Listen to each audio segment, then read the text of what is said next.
welcome everybody that has made time to be with us tonight. I pray that I'm looking forward to the learnings, and I'm sure that all of us are, doing the same as well.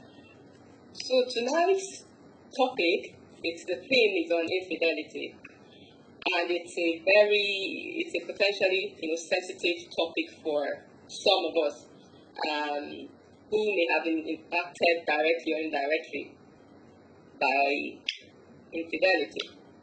But we're hoping that at the end of tonight's conversation, not only would we go away with, like our big question for tonight is, how do I avoid that trap? But if you make the time, if you can create the time, we'll also discuss on how we can actually recover as well for anybody that has been impacted by infidelity. So that's what we'll be looking forward to. Now, our panelists, Mrs. Ibe and Mr. Atta, the way we would run this conversation is that we'll ask a question, and on which you can speak freely for 3 to 5 minutes, and we'll go between the two panelists. After that, we'll also then ask our big question, the second round.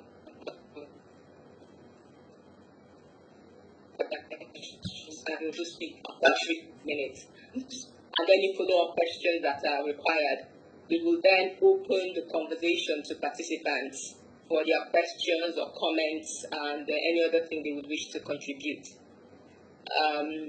So without wasting more time, I'd like to ask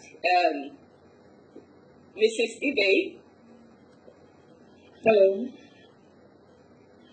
Welcome once again. Thank you. I would like to bring this to you first. What is infidelity?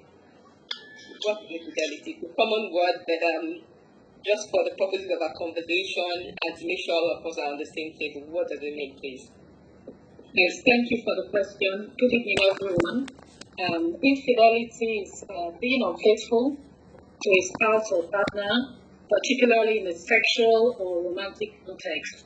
It's the violation of the commitment of loyalty, trust, and fidelity within that marital relationship, which usually leads to betrayal and dishonesty. So infidelity within marriage, it's like shaking the foundation, because the worst thing that it does is that it breaks trust, it breaks the unity of that family, and then it hinders the family from moving forward. So that's my definition of infidelity. And then if you go further, looking at the Bible, in Matthew 19:6, it's where Jesus himself has told us specifically and categorically that the two are joined together to become one flesh, and that which God has joined should not be put asunder. So it's something that is very dear to God's heart, and then I believe this conversation is very important because many of us do not understand the depth and the damage infidelity can do to our marriages. Thank you. Okay. Thank you for that. Mr. Atta? Yes. Good evening. Good evening. Yes. Do you have anything to add to this, to what you just said about, on the definition of infidelity? Yeah, well, I think she said it all. And if there's anything I have to add to that, is there is this Latin expression, operem fidei, and which is to always act in good faith. So, simply put, if you are to be faithful to someone, it is to always act with the intention of transparency, openness, and trust. A position where the other spouse will say, some might find this extreme, but we say, I trust my spouse with my life. And I think that was the relationship that Christ and the church have, in terms of Christ giving up his life because of the love he has for the church. So the opposite of it is to be unfaithful. The opposite of it, also simply put, is to betray that trust that the other spouse have reposed on you. So that's just my own definition of fidelity. Okay, thank you for that. We've spoken about infidelity in, I guess that's the most common way when we think of infidelity in sexual terms.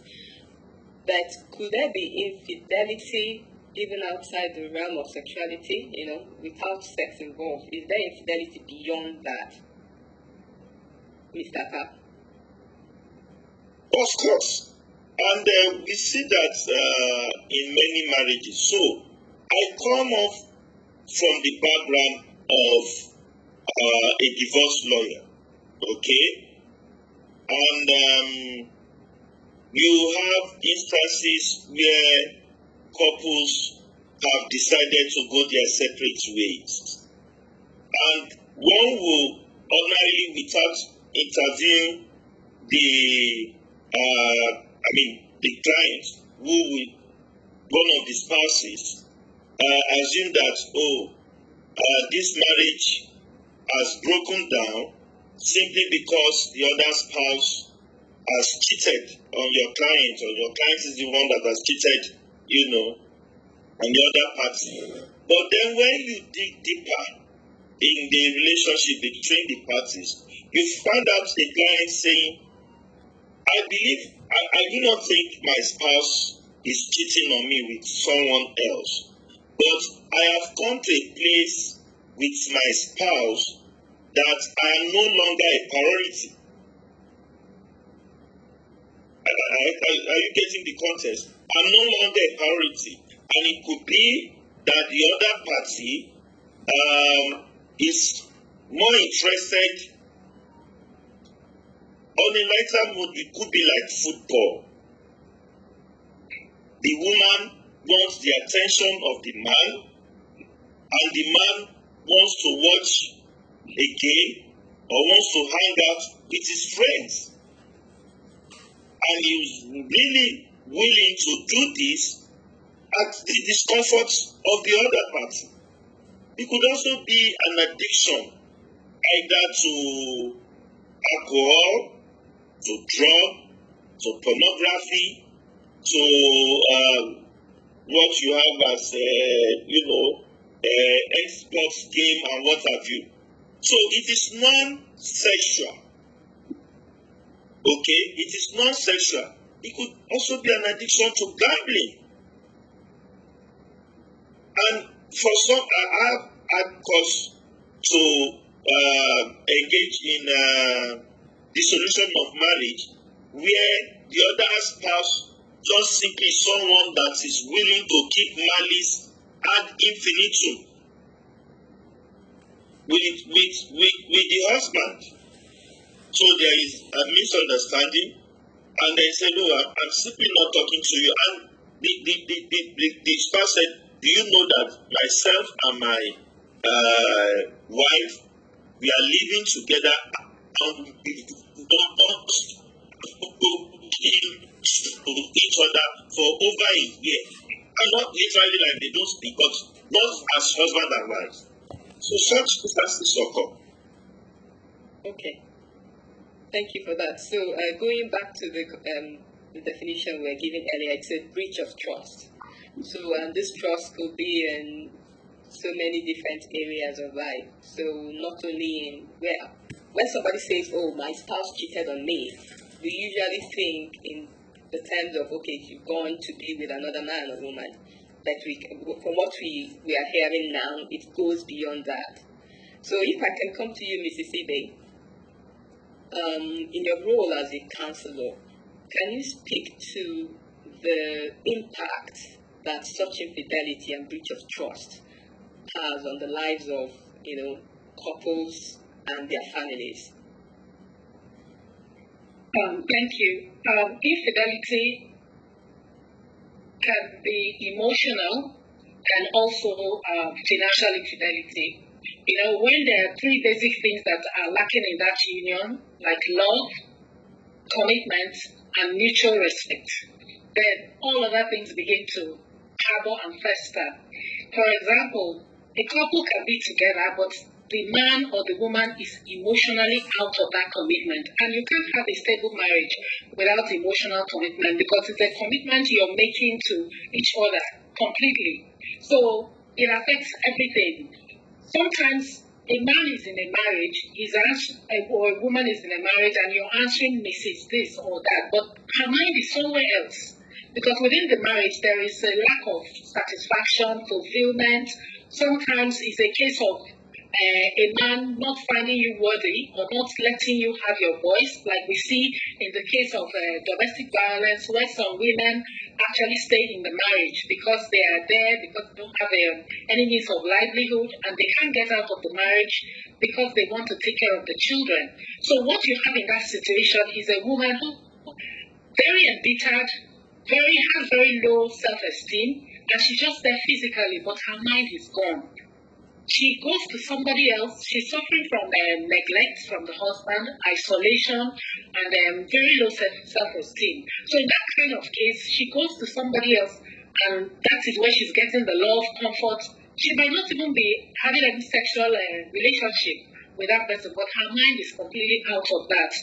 And then for the men, sometimes they come home to what is tagged a nagging wife, or I would rather say the wife who is not understanding, or who doesn't support the challenges they're going through, or who doesn't support their goals and doesn't,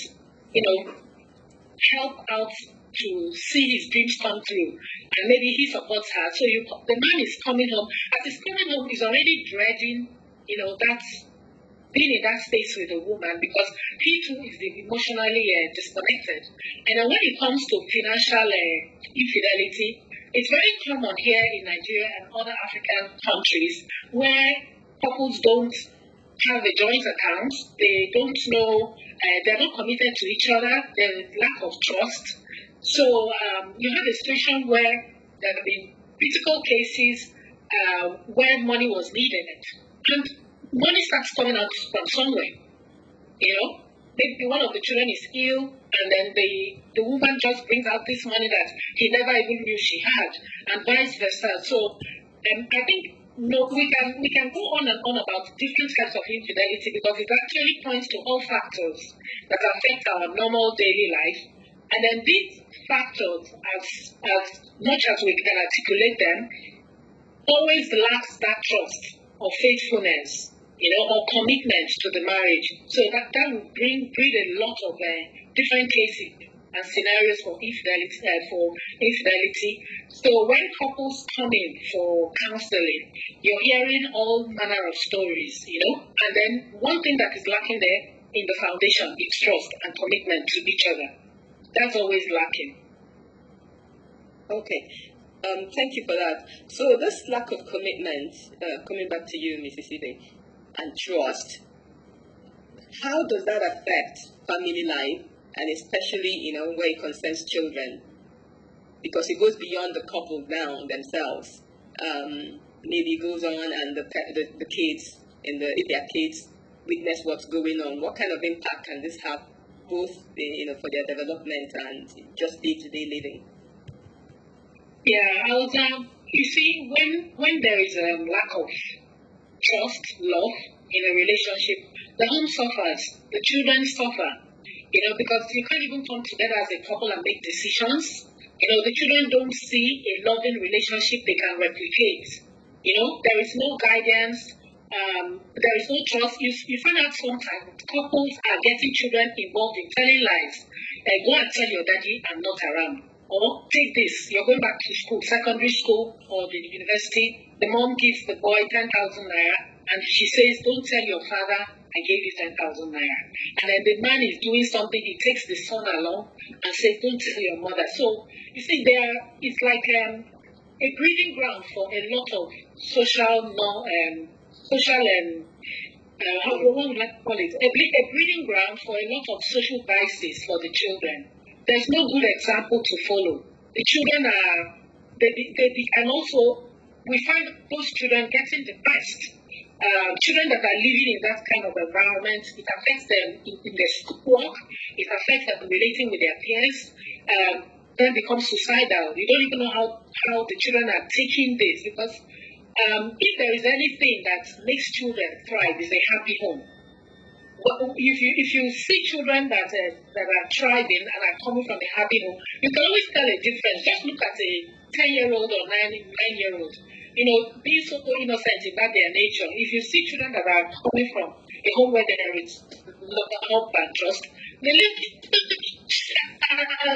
where there's a outward of friendship and love. Most times you see those little ones that run to you and hug you because they see that's how they run to their father or to their mother.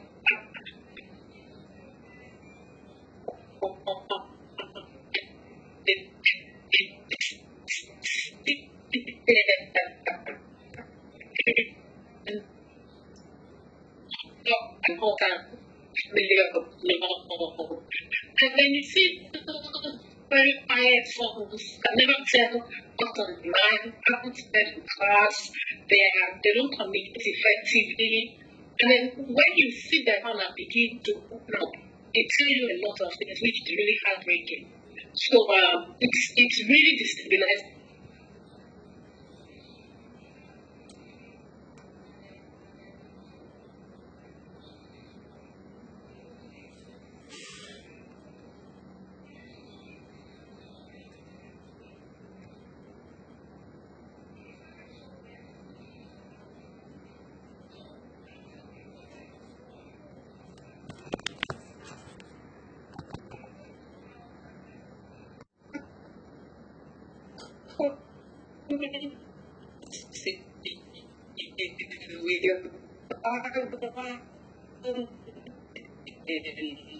Law sufficient, like when somebody wants to follow the legal process, they come and just say, okay,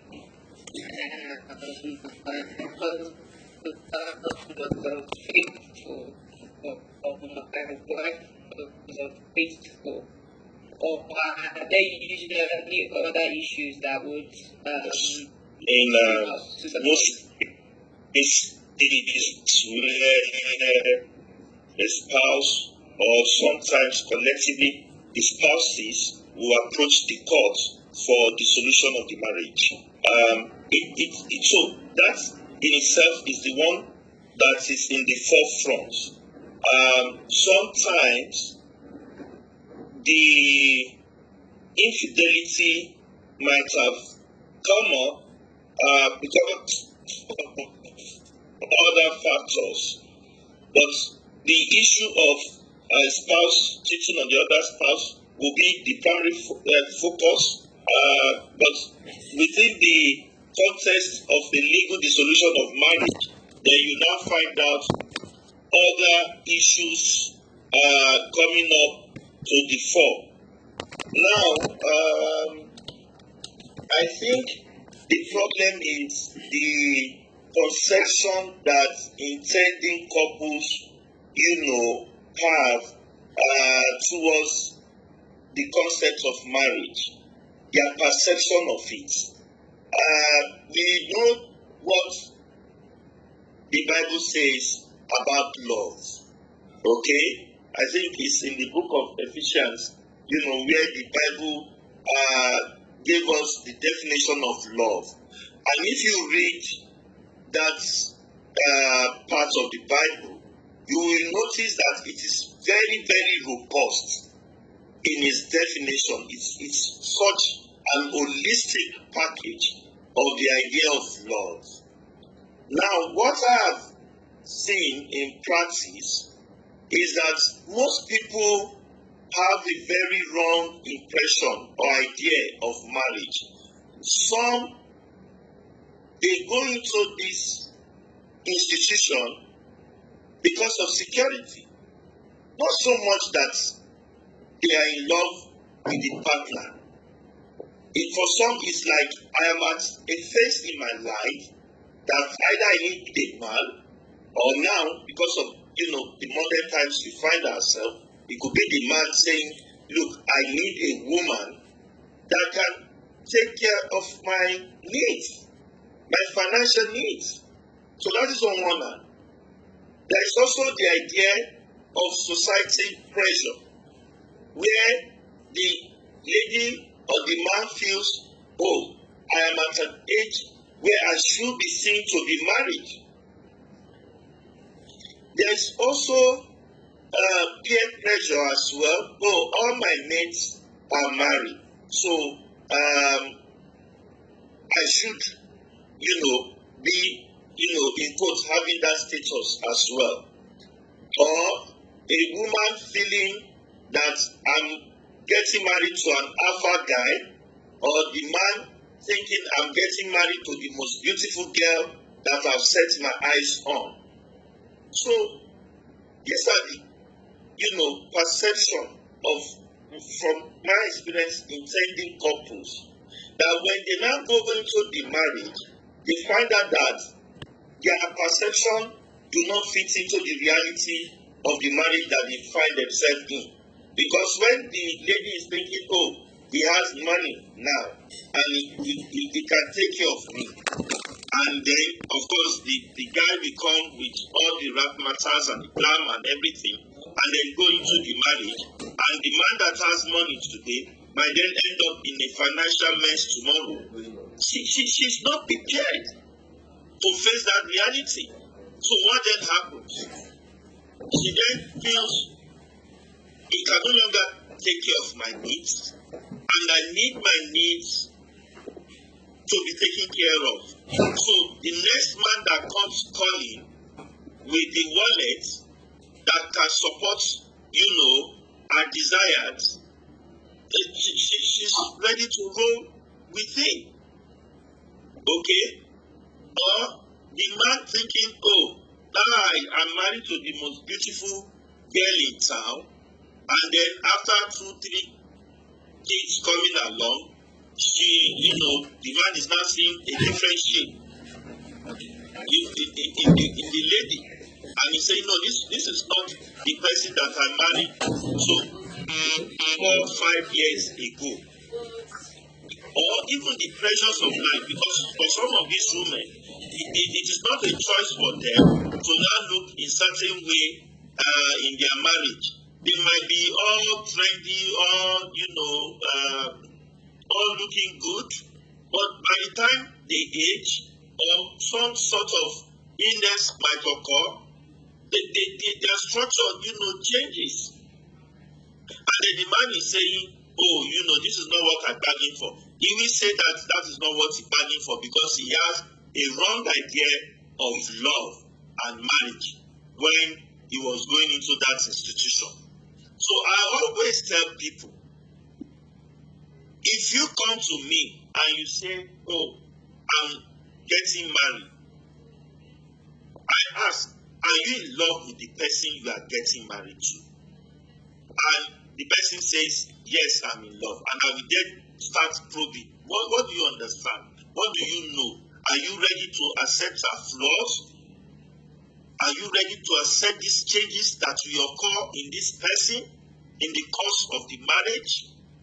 Are you willing to make sacrifices? Okay?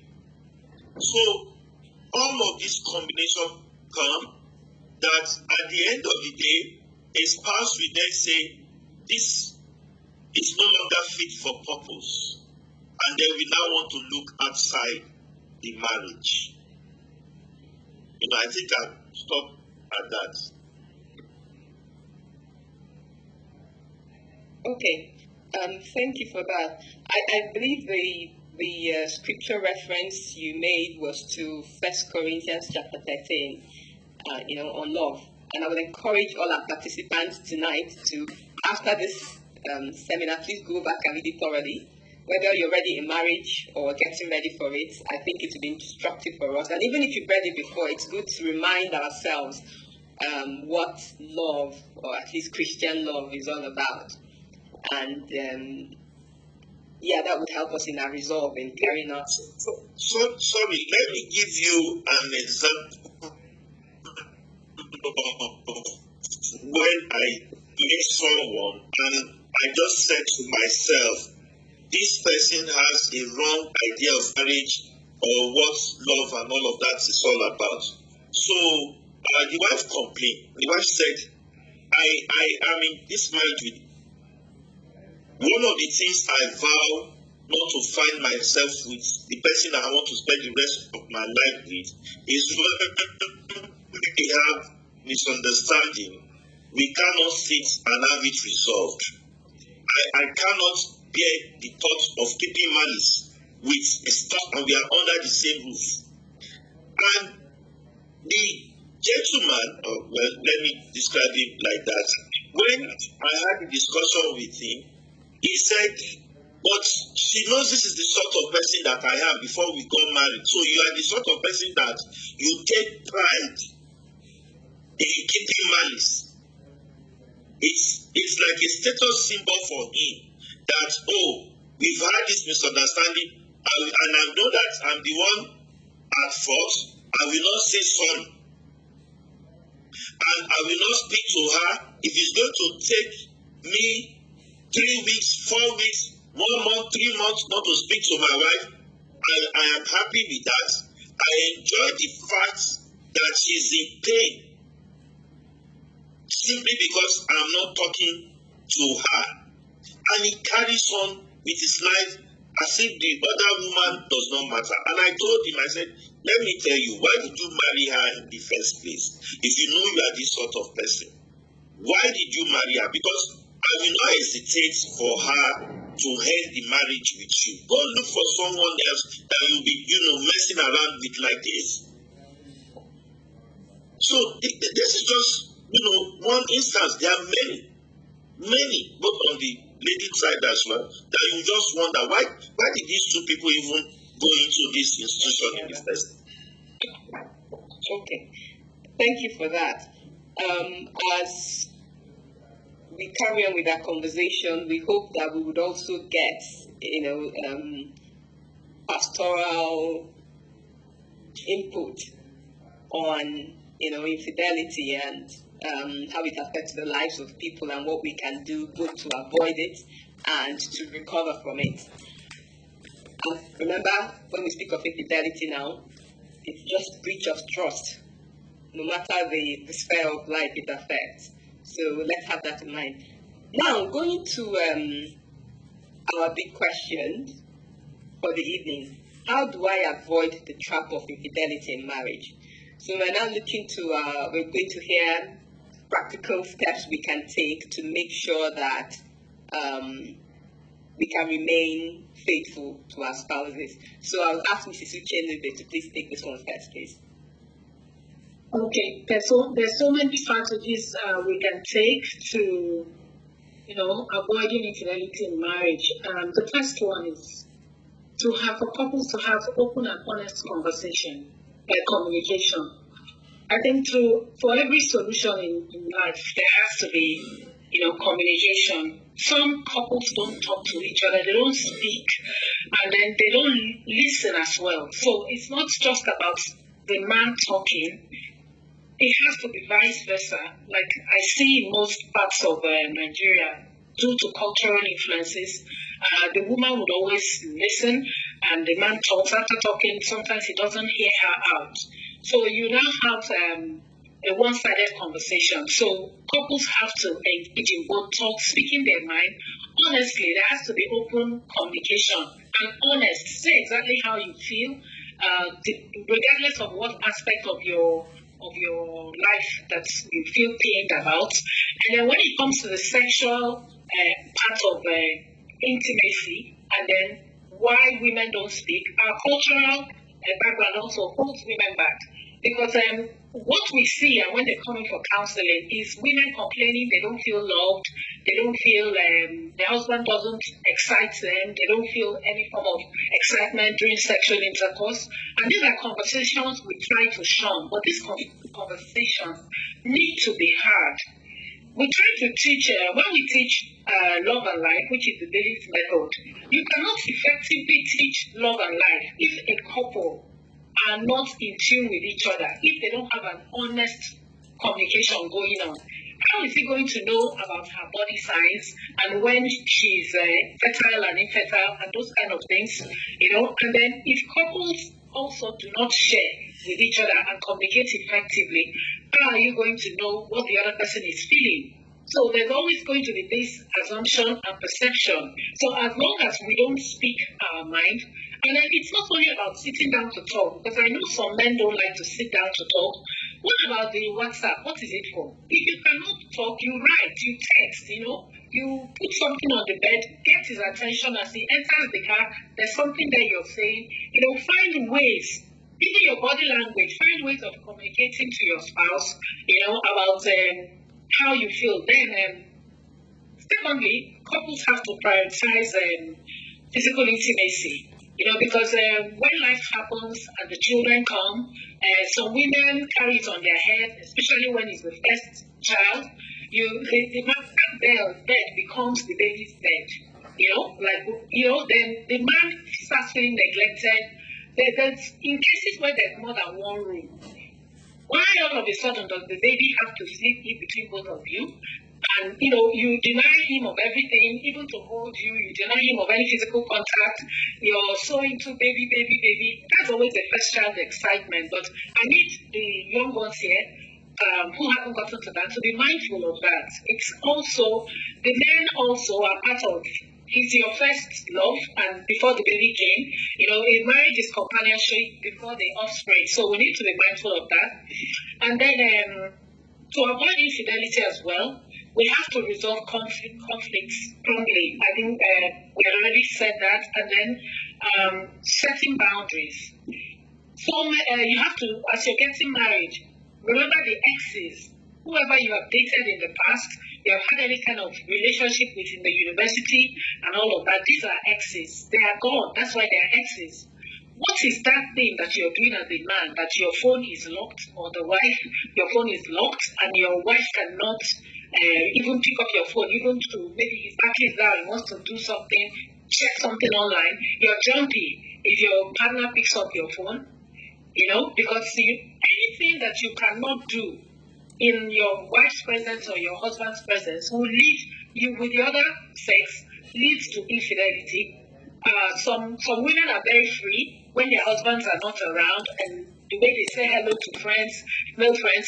If you can't hug this male friend in front of your husband, then don't hug him behind your husband. You have to maintain the status quo. Boundaries have to be set, forms of communication with the opposite sex. Your husband has to be able to say, no, I don't want you hugging anybody, or you say, I don't want you hugging these people. You people have to have a mutual understanding, And then another thing is maintaining individual growth and self-care. Sometimes we lose ourselves in marriage, One person's career and goals are being met, and the other person is stagnant. So when such a thing happens, the other party begins to feel, oh, I'm not worthy, there's nothing I'm doing that makes sense, why don't I, and you're not listening to your partner, it's only about you're always talking about your goals and your aspirations, and the other person is stagnant. Couples have to be very careful of this, they have to be able to listen to each other so that your spouse doesn't find comfort. That's what leads to emotional infidelity. At that point, your spouse finds comfort in somebody else, and then there begins to be a disconnection right there. And then some others don't they have to build a strong spiritual foundation. Couples that pray together stay together. Families that pray together stay together. Because I don't know if couples know how strong they are as a couple praying together. I know over time, I know some men don't like to pray for long. It's not about the length of time. It's about the purity of your heart as you speak to God as a couple, and about what you're saying together as a couple, to God. That's what matters. If you build a strong spiritual foundation for your family, you pray together as a family, then Your focus is on God, who is the creator and architect of marriage, and He will help you to continue to surmount challenges that come. Then another thing is that we don't appreciate each other. You know, some couples, you take each other for granted. You don't speak positive each other's lives. You don't show attitude or appreciation. You're coming back from work, just buying a bottle of granite. It's appreciation, you know. It's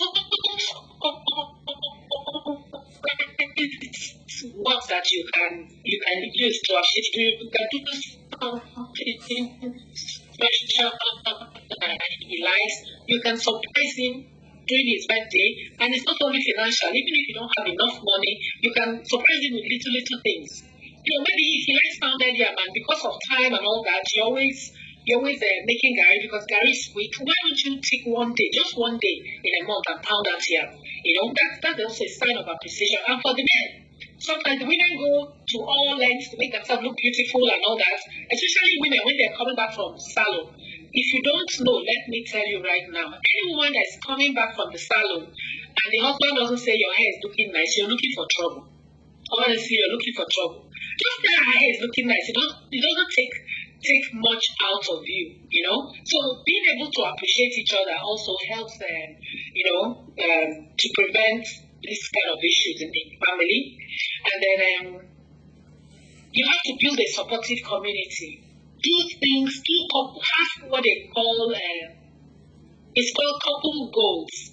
Find couples that have the same interests with you, you know, do stuff together. So you surround yourself with a positive group, a positive accountability group. You know, if you have a friend who is promiscuous, she's not going to stop you when you want to be that. If your husband has friends who always drink and are nice, they're not going to stop him. You know, so as a couple, see that you have people within your network who you are socializing with, who you're having fun with, and as finances allow, you can even take vacations together with them, or go see a nice movie or something. You know, go play a game. Even in the neighborhood, you can, like in my neighborhood where I live, there are couples that walk together, morning walk. It doesn't take 1 naira. That one, you can't say, I don't have money. They come out as couples. You see them, 3, 4, 5 couples. They are walking 1 hour, 30 minutes in the morning. You know, sometimes during the weekends, they come out.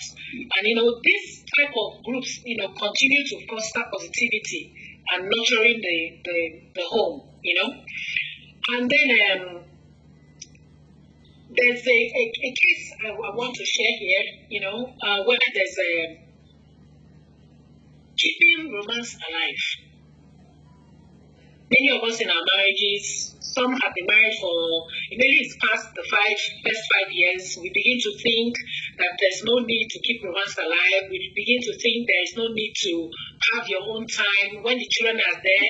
Especially the women, it's always children. Look, these children will leave you. Like my own have left me. They've left me, you know, and they've left us. So if I wasn't, it's 31 years, and if I didn't have a friendship with my husband, honestly, I don't know what we'll be doing now. It's coming to everybody. The longer the marriage, the more intimate both of you should become and not draw apart.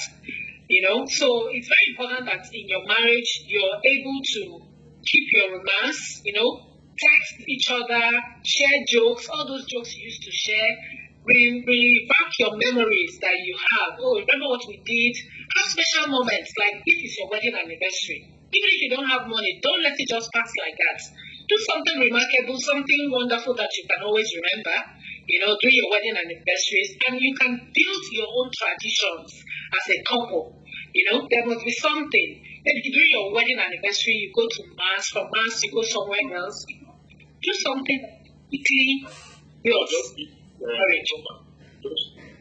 And then also, I want to add, we have to engage we have to practice self-reflection and accountability in our marriages. You are what you bring to the marriage. Just as an individual, you can't give what you don't have. You can't give what you don't have. So as a woman or a man, if you want to avoid infidelity in your marriage, you have to be self-accountable first. You have to be accountable to yourself, and you also have to practice self-reflection, especially when there has been miscommunication in the marriage. You have to be able to accept your faults and go back and say, what did I do wrong? How can I make it up to him? How can I make it up to her? How can I do better? Because many of us, we just go on, we just fire on, as they say, and then we don't, take a step back and look at ourselves and how far, what we're doing. Then let me just end here. There's another thing I want to share with you. People have cultural and societal influences affecting their marriages, especially when from our nurturing, our parents, the way we were raised, the community we were based in, in some culture of Nigeria, some believe it's okay, to have a wife, have 3 children outside, have, all those kind of behavior. Some people behave like that. Sometimes it's not even culture, it's just the way you saw your father behave and all of that. So when we as couples know that these kind of things have affected us, it's very important to share with our spouses. So that's why courtship is very important. When the church says 6 months for courtship, we think it's a joke. There's a lot of conversations that should be going on, between people who are about to get married. There are a lot of conversations that should be going on, and people expressing to each other, couples expressing to each other their weaknesses, so that if something happens, you even have a man who's supportive of you or a woman who's supportive of you, knowing that you didn't behave this way just because you wanted to be unfaithful, but because it was something that surrounded you as a child. And that partner will in turn out to be somebody who's supportive and can probably help you through that, And then there's some other vices like alcohol, drug abuse, and stuff like that, which, when people are under that influence, they seem to lose their guard and they behave, yes. So let me just leave it at that for now. Okay. Thank you so much for that. And we're going to come back and discuss very briefly what to do when some of these beautiful things you've given us, have not been practiced. How does one resurrect it? Like if communication is already not going very well, how does one, get both themselves and the partner together and try to re-strategize and move ahead? But before that, let me just go to Mr. Atta. Do you have anything to add to this? How do we avoid the trap of infidelity? How do we not fall into the trap in the first place? Thank you. For me, I always tell intending couples, because I think they are the ones that really need these sorts of sessions. I do also know that even the married couples, we find, some useful tips here. But I always tell intending couples, first and foremost, marry your friend. Marry your friend. You see, you must be married to someone that you are super comfortable with. And like we said earlier on, let's go and look at the meaning of love. Go and check out what the Bible says about love. You love someone, you must be willing to forgive. You must be willing to live with the person's flaws. So it's both ways. I do not see. I tell them, I say, look, why will you want to be unfaithful to someone you claim you love? It just doesn't make any sense. Why? Because if you're unfaithful to someone that you claim you love, you are hurting the person. Why will you want to hurt someone that you want to spend the rest of your life with? Make it make sense to me. I ask them. You understand? That is on one hand. The second thing is this. I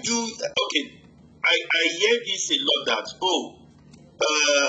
a spouse cheats on the other spouse when he or she does not really love the other person. And that is really, true. Because if you love someone, why will you want to cheat on that person? For goodness sake. Why will you want to do things? So let's even remove the fact of cheating. Why will you want to do things that will hurt the other person? So you have a man and a woman. Okay? And it's 50-50 love, or it's 70-30 love, or it's 60-40 love. It shouldn't be like that. It should be 100% both ways. Okay? It doesn't make sense. Just like Father Oscar said in his homily today, if you know that you are a single person and you say, "Oh, I cannot submit to my husband," and as a man, I cannot respect my wife. Oh, then you know what? You have no business in marriage. You have no business in that institution. Why don't you stay single? Then stay single and make yourself happy. Be married to yourself. It's not a big deal. There's that if it's possible, you can be married to yourself. So, what are those booby traps? I have had cause to counsel a couple where one will say, "Oh, I've asked my husband to deal with his insecurities. Then I go out, he wants to know where I am. He wants to know this. He wants to know that. He's very insecure." And I said, "Let me meet your husband." And this man comes. I said, "Your wife said you need to deal with your insecurity. Why are you insecure? You want to know where she is. And this man explained, said, "Look, why should it be that I cannot confidently say the whereabouts of my wife when she's not with me?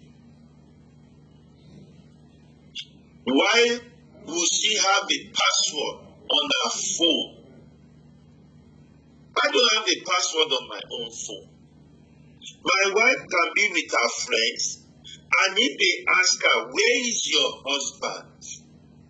she can confidently say, 'Oh, he's with his brother, or he's with his cousin, or he's at work, or he's in church.' I can't say the same thing of the woman I'm married to. Why should it be that when my wife, we are together, her phone is constantly with her, so anybody that calls her, she will easily pick her call. But when she's not with me, I can call her 10 times and the call will go unanswered." And I said to the woman, "I think you are the one that have the problem. You can't be telling someone to deal with his insecurities when you are giving the person cause for concern."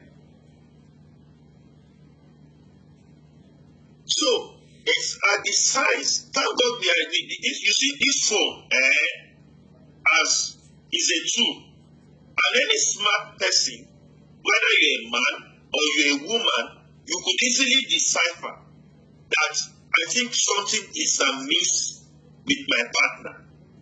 I think all is not well with my partner, and you should then. I tell people, open your eyes, shine your eyes. Be in a relationship with all your senses alert. And do not be in a relationship for the wrong reason. Don't say, "I am with him because of the money he's giving me," or "I am with him because he satisfies me very well in bed," or "I am with him." I've seen, I've seen a woman talk to the man on the basis that she feels the man has so many admirers. There are many women chasing after the husband. I told her, I said, "You are living in misery. You are living in pain. Why would you want to live your life like that?" So it brings me back to the first thing I've said. You must marry your friend. Now, if you marry your friend, that is when you begin to know that some of the things people tell you about marriage, or what keeps or makes a marriage to bring a marriage together and all of that does not really matter. I've had to counsel a couple. This couple, the man is my friend, childhood friend. The only thing is I was getting married late, and himself and the fiancé came and said they want to have a discussion with me, and I said what? And they said to me, how often should we have sex? And I said, I kind of have a feeling that you are saying this because you've put certain elements as priority. And let me tell you, you will start having problem the day that element that you've put as priority in your marriage, when life happens to you, you cannot have it. You will start having problems. So I said, I give an example of myself. When it comes to sex, you will say, oh, we want to have this sex as often as our heart desires. But be prepared that a time will come in the course of your marriage that there will be a decline. It is nature. You can't tell me that you love to drink Coke and from day 5 that they put a bottle of Coke in your mouth, you want to be drinking that Coke up to the age of 80. Is that I will drink Coke? If I don't see Coke, I will die. That has come to an addiction. And you will surely die if you are not careful anyway. Because it will kill you. So I said to them, I said, look, you have to be each other's friend. And when you are each other's friend, a time will come if the other person is not asking for sex, you won't feel bad. You understand? You won't feel bad. If the other person is not cooking for you, you won't feel bad. You enter the kitchen as the man and you cook. If your wife says, oh, I'm tired, I can't cook for you, because of that love you have for her. You go into the kitchen and you cook, and you cook for yourself and you cook for your wife as well. It's not a big deal. I hear people will say, I cannot wash my wife's clothes. Well, I don't wash my wife's clothes. I've never washed my wife's clothes. But if the need arises, I will gladly do it because I know she does it for me all the time without complaining. So why won't I reciprocate? It doesn't make me less of a man. She's my wife. I don't even have to come out and tell anybody that the clothes you see spread outside on the line, I was the one that washed them. Do I need to go and make an announcement to that effect?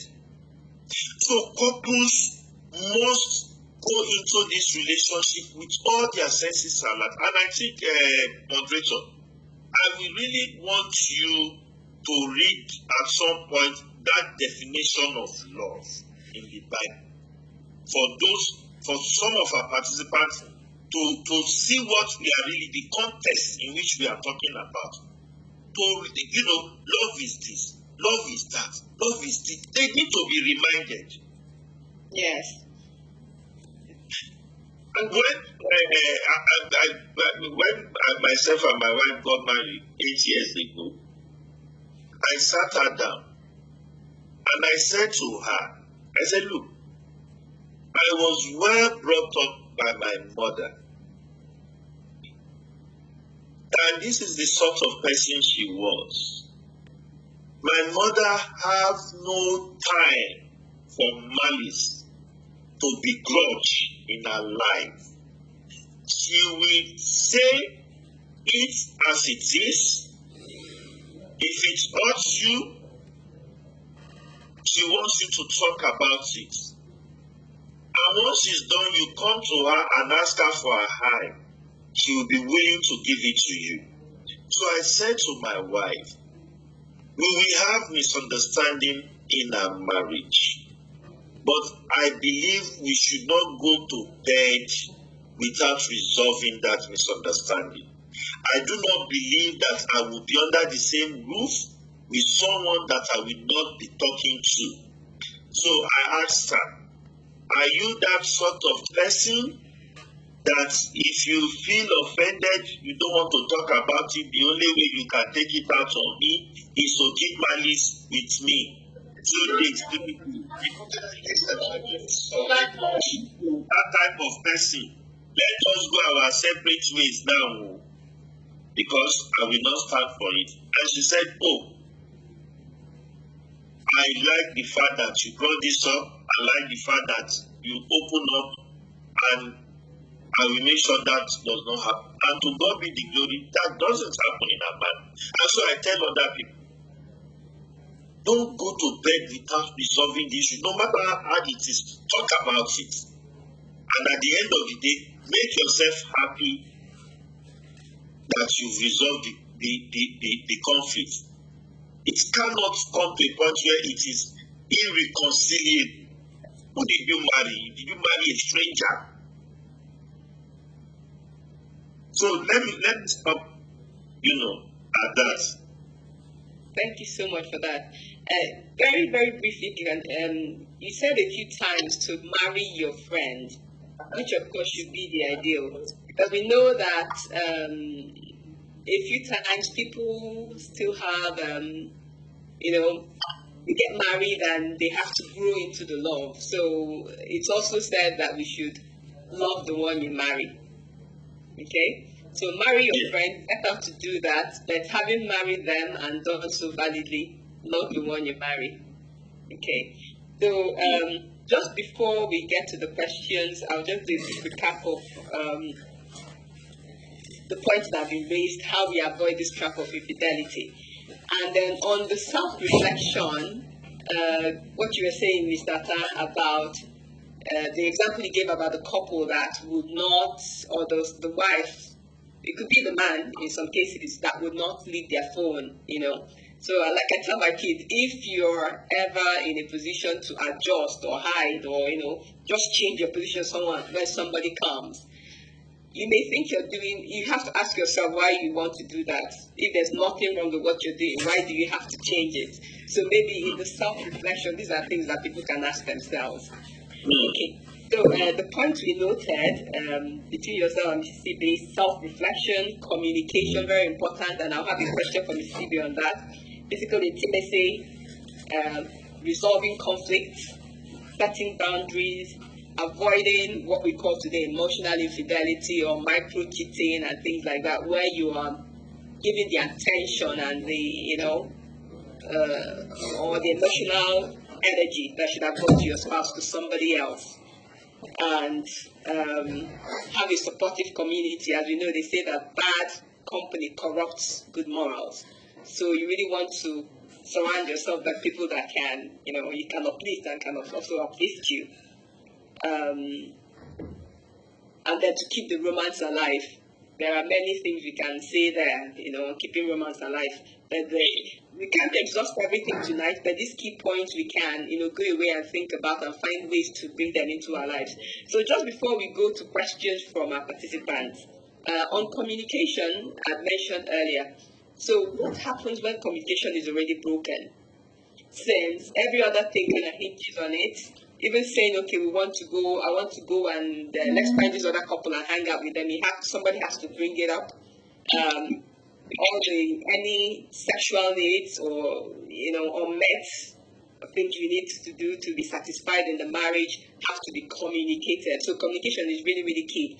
So when there's already a problem with communication, what practical steps can either of the spouses take to try and resolve that? And at what point do you seek for help?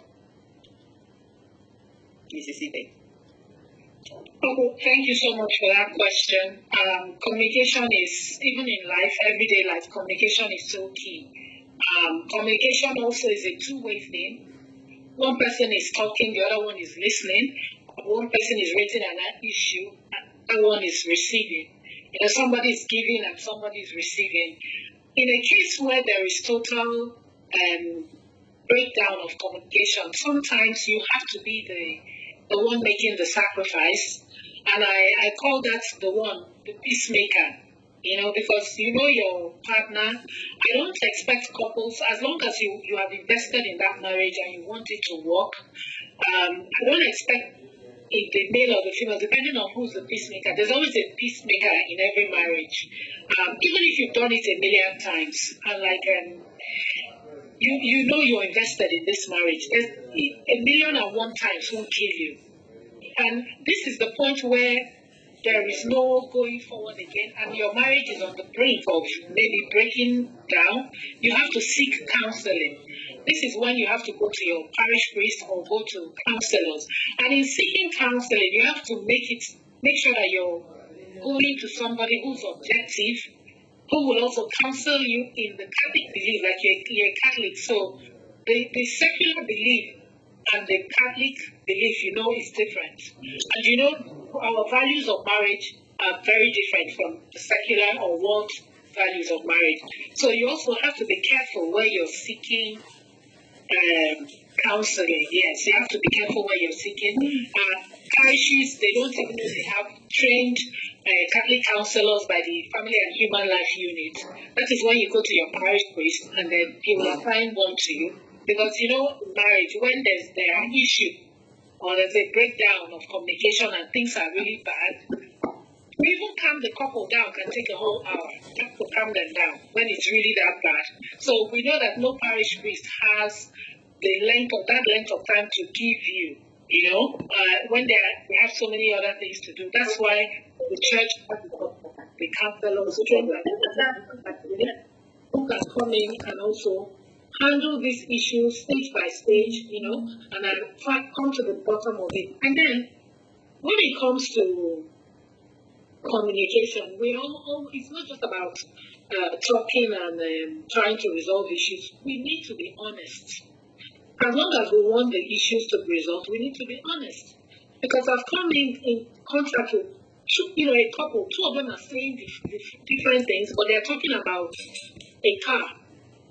No two people have the same perception about something.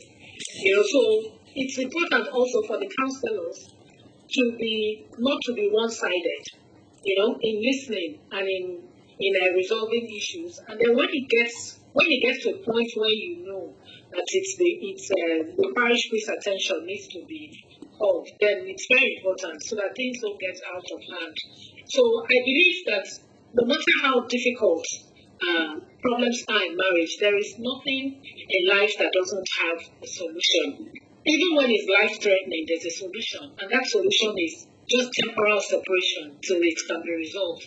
Except it's completely not possible for either of the spouses to thrive in that toxic environment. Then, it becomes permanent. But I believe that, couples should be kind to each other, give each other the grace, knowing that your spouse is somebody who's completely different from you, different perceptions, different background, different upbringing, and no matter how much love you have for each other, you're human beings, because only God is perfect. You're human beings and you have flaws and you continue to make mistakes. But the beauty of marriage is that if there is forgiveness and we as Catholics present ourselves before the sacrament of reconciliation, there is forgiveness, and then, if you really go through that and you make up your mind to let the past be gone and continue, you find out that it's better understanding for a couple, as you continue to practice forgiveness and reconciliation.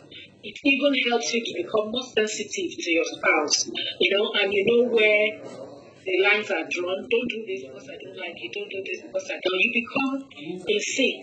It's even funny that sometimes they say couples that have been married for a long time, sometimes you hear people saying that they are now looking like each other. I don't know how that happens, but, because people have become so in tune with each other, you begin to look like siblings. You hear a lot of people say these people are looking like each other. They're looking alike. So it requires patience, tolerance, and a lot of prayers.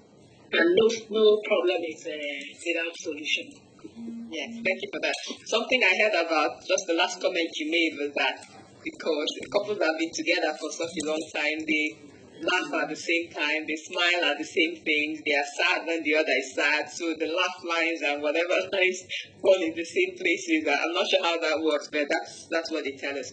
Okay, and then one other thing we should try to do, I guess, is not wait for communication to break down before we repair it. We can do like the way we do retreats and, go for confession often and things like that. It's the same way we have to attend to the marriage before, the problems become chronic.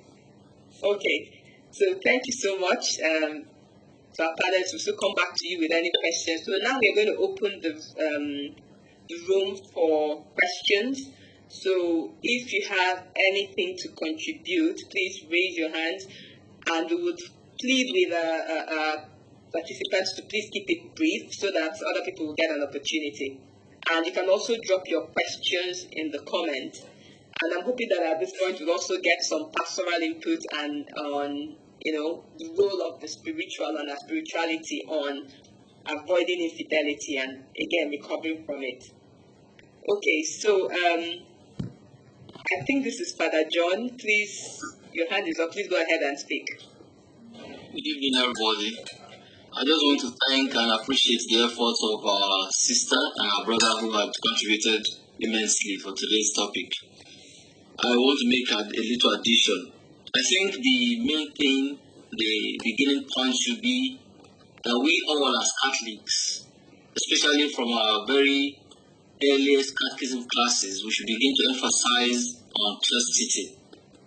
Because the whole idea of fidelity or infidelity is built on this concept of chastity, which often when used, is used with particular reference to religious.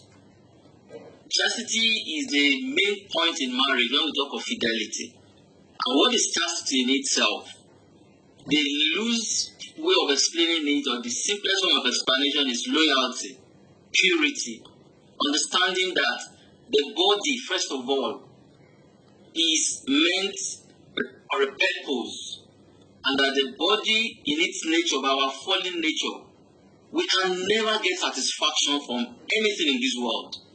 So, once we seek satisfaction to its limit, to the limit of our desire, addiction sets in. So, if I was told as a child that, if I was taught properly that I should avoid fornication because if I start now, I'm going to have a lot of problems that are first of all going to be personal. So that when I understand that my body has a limit to accepting some of the things it desires, I will understand basically that chastity is for my own good, and then from there I extend it to my spouse when I get into marriage. So the culture that no longer talks about chastity is one of the very serious causes of infidelity.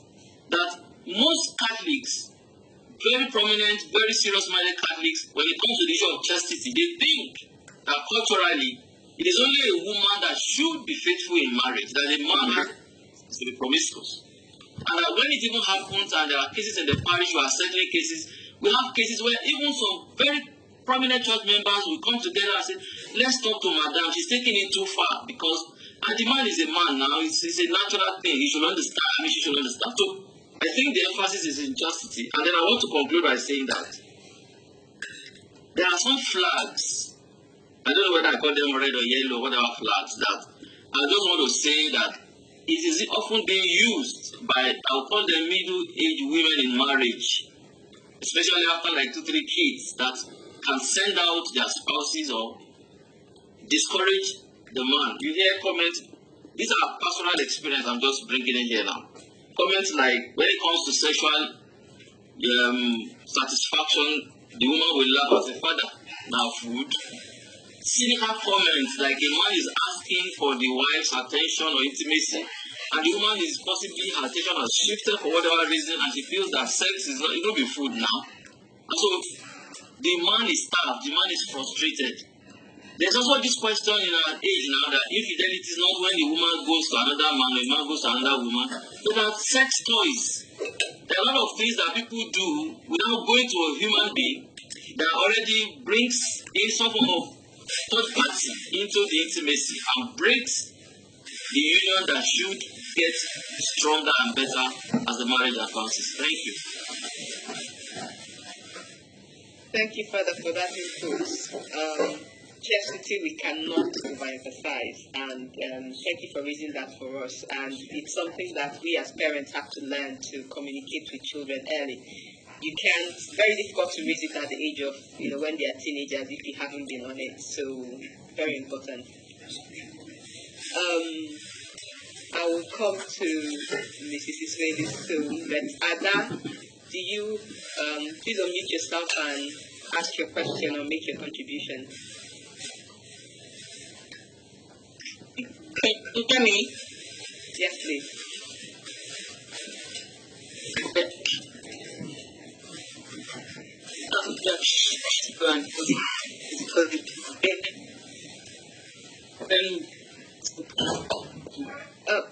Sorry, please. You're breaking up quite badly, and I'm unable to get what you're saying.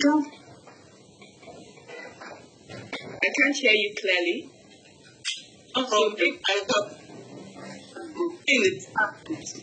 Please, if you can put it in the chat, I would appreciate that. Thank you. Okay, so just before I come to Mrs. Iswedi, I want to read out one question that's here in the chat so that maybe as you give your input, you can also address it. What should one do when the spouse involved refuses to acknowledge any wrongdoing on an issue?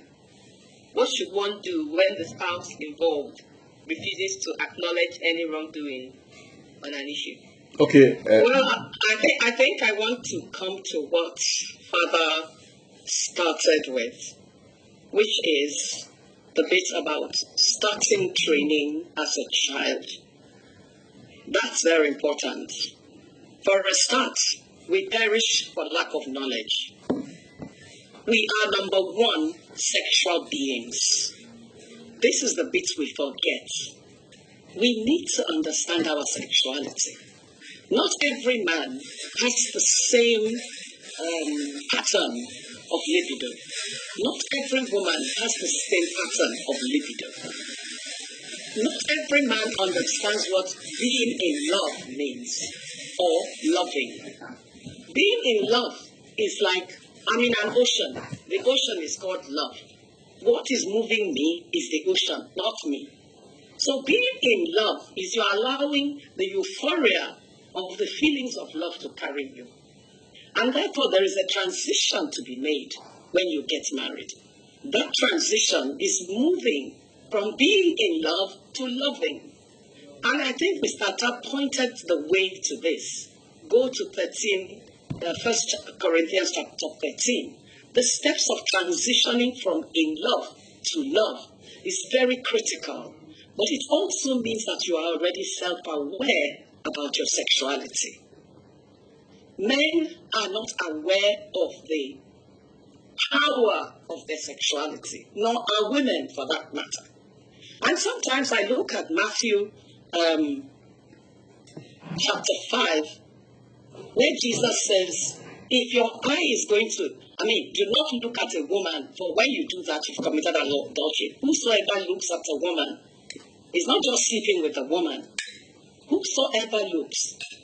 And when he saw the surprise on the faces of the people, he says, well, if your eye causes you to sin, pluck it out.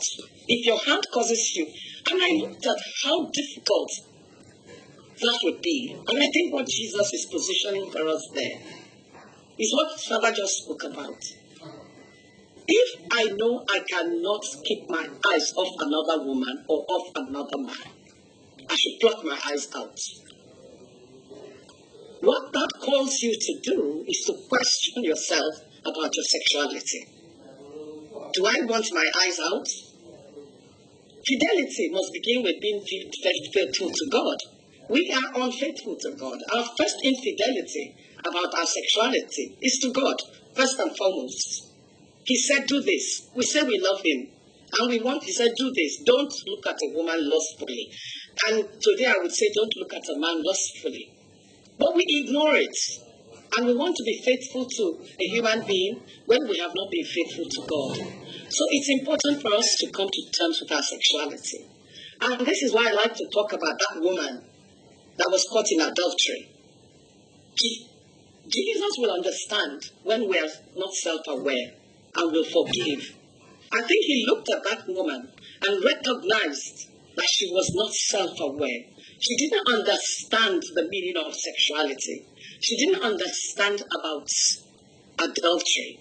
For her, it wasn't sin. It was just some activity. And Jesus made a point, go and sin no more.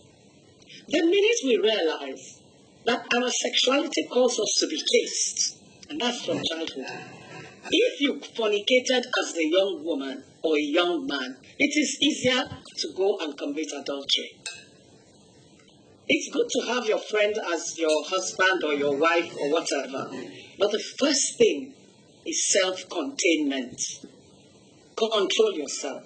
When you understand yourself and you know you see women and you can't look down, and you know you see men and like women now, it's money, and you need things and your husband is not giving you and not giving you love and not giving you sex, and you are drawn to those things, you sit down and ask yourself, how can I contain myself? I must avoid the occasions of sin. And the first thing to do in that regard is pluck out the eye. Today you can't pluck out the eye. Don't go where, if you know there's women you admire, tell your wife. I keep getting attracted to women. And I think Ms. Ibe said something to the effect, be close to your husband, be close to your wife. So what are the things that will stop infidelity? First of all, self-containment. Self-knowledge about our sexuality. How many times a day do you get aroused sexually? What is your understanding of your sexuality? Are you the kind of man who can go to parties where your wife is not and you will remain okay? Are you the kind of woman who will desire this, desire that, and your husband doesn't have, and you begin to be sad? There are many things, honestly. There's the cultural issues as well. Father has mentioned that, Mr. Atta has mentioned that, Mrs. Ibe has mentioned that. It has desensitized us to the problem of infertility. In many of our cultures, like Father said, the women are made to be chaste, forced to be chaste. The men none. So we need to start training our men to understand their sexuality. We are sexual beings. God will not take it away from us. And the same God asked us not to look at a woman and at a man for sexual reasons, to take that man, to take possession, to enjoy. We are users when you do that. Pope John Paul II made it clear. When you take a woman just for sexual pleasure, you are a user. When you take a man simply for the money he offers you for sex, you are a user. So please let us understand, first of all, that sexual containment depends on us. Sexual discipline. Before you get married, ask yourself, how am I going to control when I have an arousal? It will happen.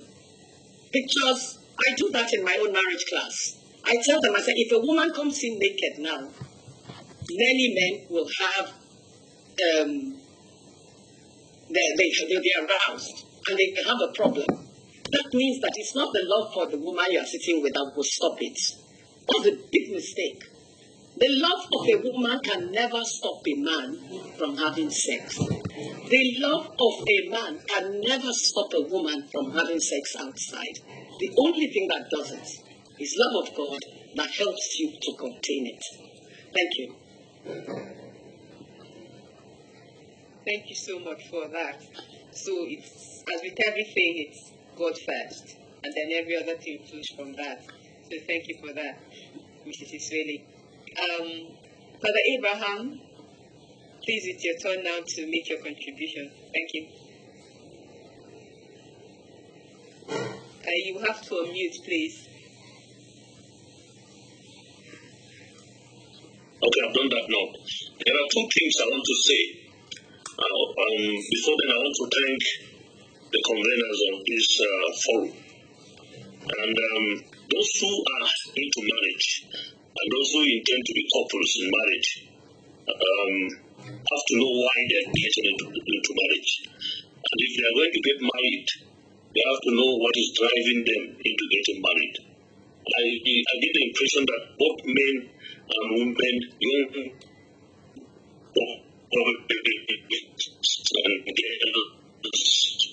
well, it is men and women that get married. Some of them it's marriage because of additional recognition before. Then I think one error also is our understanding of exchange of consent between the couple. Times we reduce it to the couples alone. But what I tell people is settlement that is taken in marriage is between a man and God in relation to his wife, or and God in relation to her husband. So that even when this human witnesses show between you and God in relation to partners, they will have a problem because of the human element in it. This is my contribution. Okay, thank you for that, Father. And I hope we got that. So if I can go back, please, to the question from that was asked by one of our participants. What should one do when the spouse involved refuses to acknowledge any wrongdoing in an issue? Can I put this to Mr. Atta, please? Just give your input and then we'll take any other feedback from Okay. Before I answer the question that you just asked, I just want to add to Mrs. Israeli's comment about containment. And I'm quite aligned with her position. I've always had to counsel people. You see, as a man or as a woman, you will have sexual desires. I think it's an innate thing in we humans. It's in our nature. You will have sexual desires. But I was taught early in life, and also by my law lecturers, the word discipline and the word order. Discipline and the word order. There used to be a famous legal jurist, we call him Lord Deanery. I think at some point he was the Master of the Rolls of the Court of Appeal in England. And he gave that beautiful position on life and order, that you must have an order in life. And so, as an individual, if you're not disciplined and you do not have order in your life, you will be a person that will face chaos. You find yourself in challenging situations that you will not know how to get out of it. I have friends, and I still hang out with those friends, that will be hanging out, and they will be making arrangements on how they want to go and spend time with their side chicks. I'll be at the table with them. And when they're making this arrangement, they know very well not to get me involved. And I admire myself for that, because I know right from a teenager, I've been someone who cannot be easily influenced by peers, especially when it comes to vices. I always tell people, I do not need to validate myself to you. I do not need to prove anything to you. I am who I am. And I'm very proud of who I am. I might not have Dangote's money or Bill Gates' money. The little that I have, I'm content with it, I'm happy with it, and I feel fulfilled. And same with also a friend of mine that I have. He doesn't take alcohol. He's never tasted alcohol in his life. And so before now we hang out with friends and we'll be making orders, and you say, oh, let me have water. And someone will say, water. Why do you want to take water? You are a man. He said, does it make me less of a man? I will take the water and then we take it gladly. He's a medical doctor. I do not think medical doctors are, averse to alcohol. But he said it's a choice I've made. I do not want to take alcohol. So you must have that order. And you must have that discipline. And with that, when this, just like Mrs. Israeli said, when this arousal, when they will come, you will be able to deal with them. Now, to your question about, I will call them, because some judges, that is the expression they use, recalcitrant spouse, unyielding spouse. How do you cope with them? So I hear people when they counsel intending couples or even married couples, or sometimes it happens on their wedding day, do not let third parties come into your marriage. Do not report yourself to this person or to that person. I hear that, which is okay in itself. But I also do not believe you should be an island on your own. You see, in this life and in your journey in life, you must have people you call champions, role models. I wonder how anyone could go through life and say, there are people that I look up to, or there are people that I admire.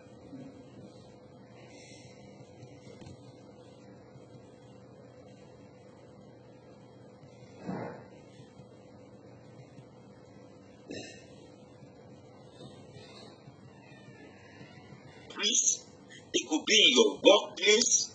It could even be someone amongst your peers.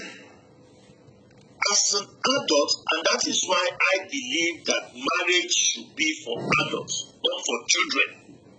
When I started my legal career, I worked in an organization that we were foremost in the fight for the Child Rights Act. It first became a law here in Lagos, and then other states started adopting it, where you cannot have a child in marriage. So I believe that as an adult, you must exercise a good sense of judgment. You might say, when some people will say, why should I go and report my wife to my mother? I know if my mother was alive, I do not think I would be reporting my wife to my mom or to any of my siblings, because I will be able to make that judgment that one of my siblings or maybe my mom, if I have to report my wife to her, it might come back to hurt me. You know that. So I'll probably look somewhere else.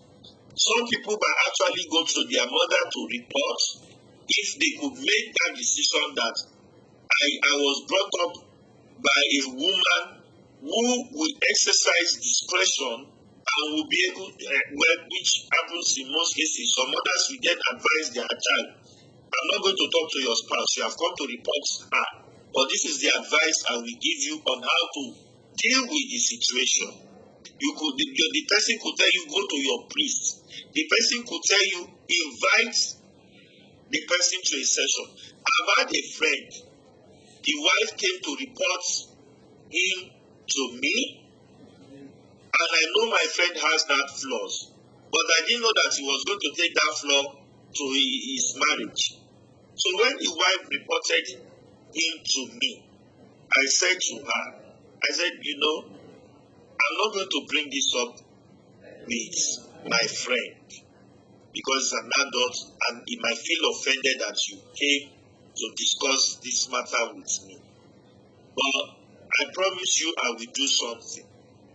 So we had a marriage session, an opportunity to have a marriage sort of retreat. Then I invited my friend over.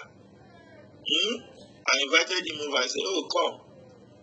And I know I shouldn't be saying this, but I went behind the scene to meet one of the speakers, and I said, "Please, I will need you to discuss on this issue, this XYZ issue.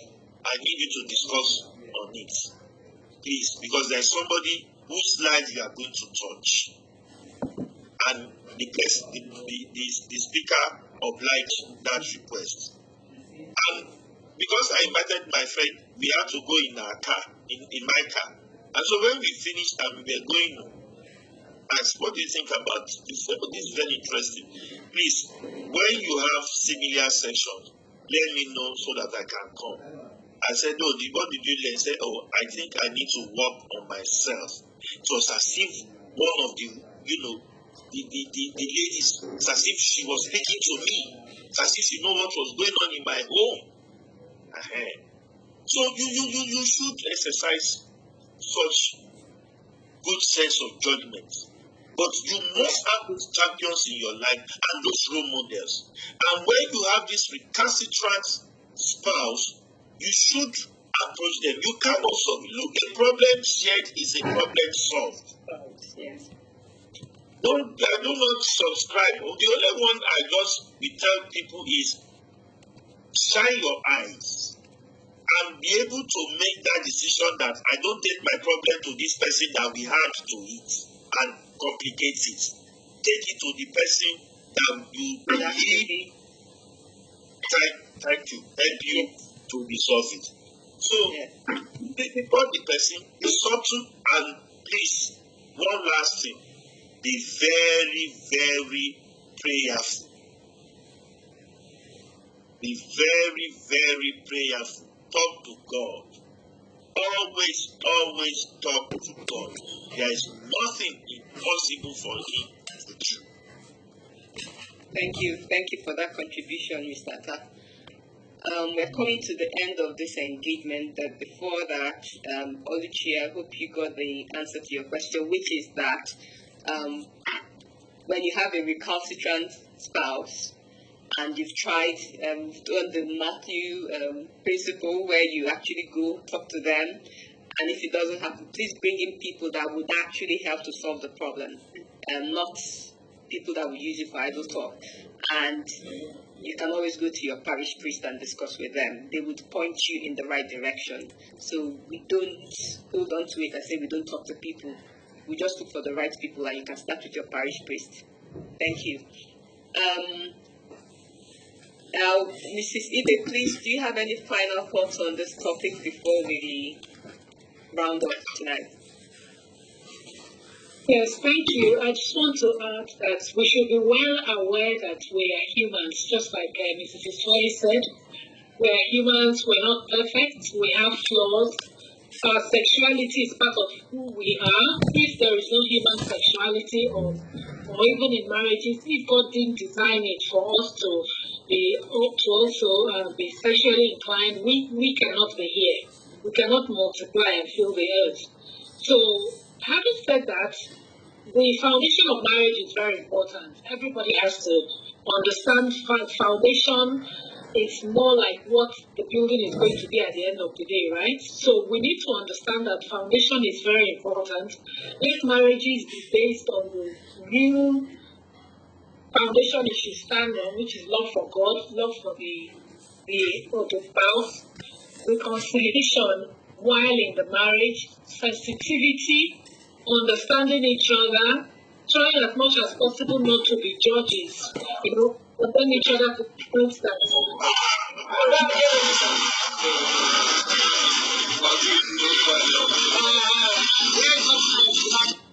in addition, we should be very, very consistent in the way we handle our marriages, and we need to make marriage a priority, because the biggest problem is that most married people do not make marriage a priority.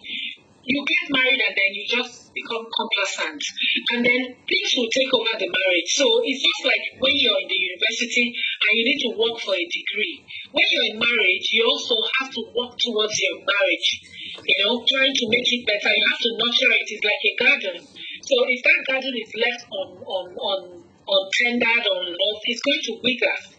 So, and then we should also continue to work on ourselves as individuals so that we continue to bring our best feet forward into our marriages.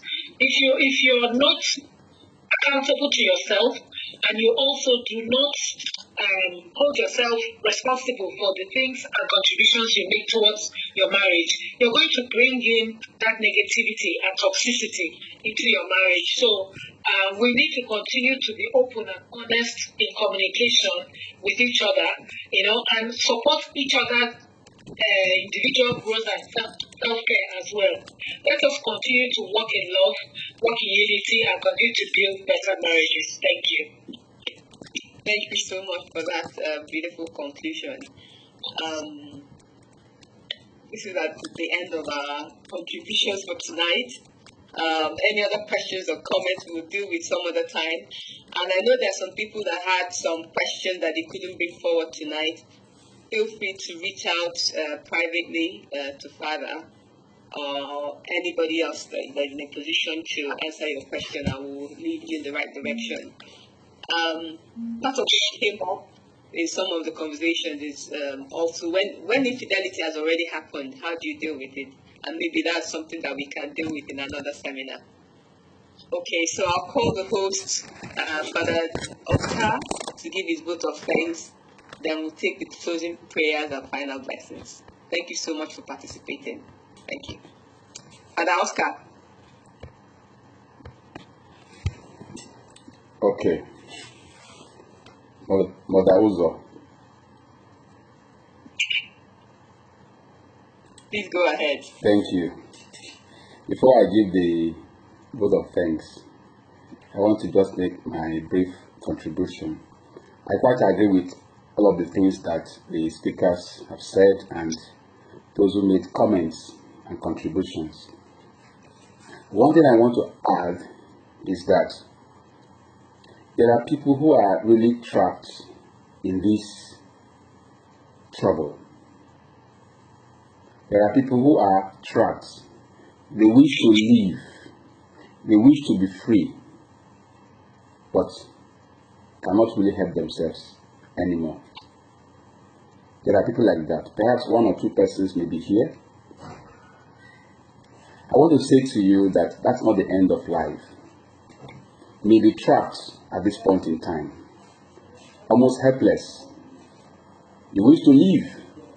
You wish to stop, but you can't find the courage and strength to live. No one is judging you. No one is condemning you. God still loves you even in your state. God hates your sin, but loves you as a human being. And He continues to invite you on a daily basis. Even though you are trapped in this infidelity, He still loves you. He continues to invite you to come out, to come back to Him. So I'm just saying to you, God has not given up on you. And so don't give up on yourself. It may appear impossible to come out, but the scripture reminds us that with God there is nothing impossible.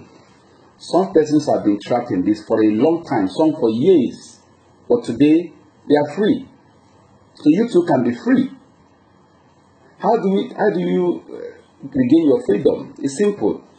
I'm going to bring the aspect of confession. I think that's what we didn't actually touch on it. Confession. Summon the courage to go meet Jesus, the great physician, at the confessional. Go there. If you want to cry, cry. Tell him how you have misbehaved, how you have trapped yourself. The attempt to enjoy the pleasures of life. You have put yourself in a trap. He's a merciful God who would forgive you and welcome you back to Himself. He says to us, come, all of you who are carrying heavy load, and I will give you rest. That trap you are in is a very heavy load. And if you remain there, it may overburden you and eventually frustrate your life and take away your peace and joy. That's not the will of God for you. So go to confession. Look for any parish, anyone you are comfortable with. Go there and cry out to Jesus and tell him to give you grace and strength to get out of this mess. The grace that comes from the sacrament of reconciliation can help us to leave this trap and regain our freedom. So don't ignore or look down on the sacrament of reconciliation. It's so powerful and effective in helping us to come out of our sinful state. So the Lord who is there is inviting each one of us to come to him so that we may be free and enjoy true freedom that belongs to those who follow Christ. My point is, God has not given up on you. You may be trapped at this point, but the heavens are hoping that someday you will regain your freedom and indeed serve God in truth and in spirit. No one is judging you because God has not judged you. God still loves you. So go to confession and begin the process of healing. I pray that the Lord will grant you the courage and the strength and the grace that you need to approach the sacrament of reconciliation and begin a new life. Having said this, I want to thank God for making this interaction today possible. It has been very insightful and enriching.